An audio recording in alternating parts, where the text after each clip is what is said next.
हिंदी सक्तीच्या मुद्द्यावरून राज ठाकरे आणि फडणवीसांमध्ये झुंपली आहे। एक वर्ष मी माझ्या भाषणांमध्ये हे सगळे मुद्दे मांडत आलो की कशा प्रकारचा डाव रचला जातोय आणि मग मध्यंतरी या राज्य सरकारने हिंदी सक्तीचा विषय आणला।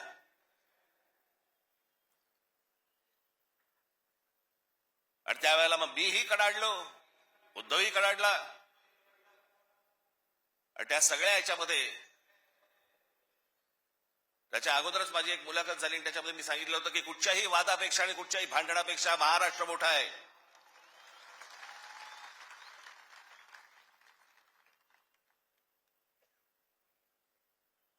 आणि मग तिकडनं ह्या सगळ्या गोष्टींची सुरुवात झाली। पण ते हिंदी सक्तीचा जो विषय होता तो फक्त तुम्हाला चाचपडून बघण्याचा होता। तुम्ही जागे आहात का? मराठी माणूस महाराष्ट्रामधला मुंबईमधला जिवंत आहे का? हे फक्त चाचपडणं होतं तुम्हाला। राज ठाकरेजी तुम्ही पण ऐकून घ्या। 21 सप्टेंबरला उद्धव ठाकरेंनी घोषणा केली, या ठिकाणी नवीन एज्युकेशन पॉलिसीवर त्रिभाषा सूत्रावर आम्ही समिती तयार करतोय।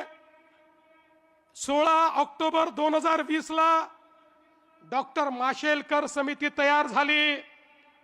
या समितीमध्ये इतर लोकांसोबत उबाठाचे उपनेते, शिवविद्या प्रबोधिनीचे संस्थापक आणि विश्वस्त विजय कदम देखील होते। मुद्दा क्रमांक 8.1 इंग्रजी आणि हिंदी भाषा, नीट ऐका, इंग्रजी आणि हिंदी भाषा ही दुसरी भाषा म्हणून पहिल्या वर्गापासून लागू करण्यात यावी।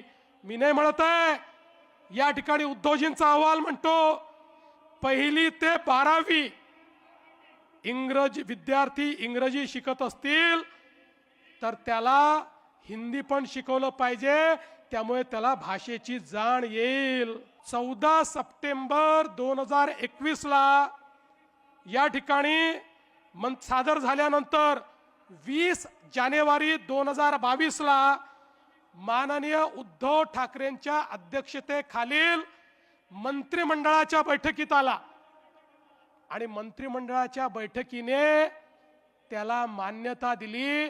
म्हणजे 1ली पासून 12वी पर्यंत हिंदी सक्ती करण्याकरता कोणी मान्यता दिली?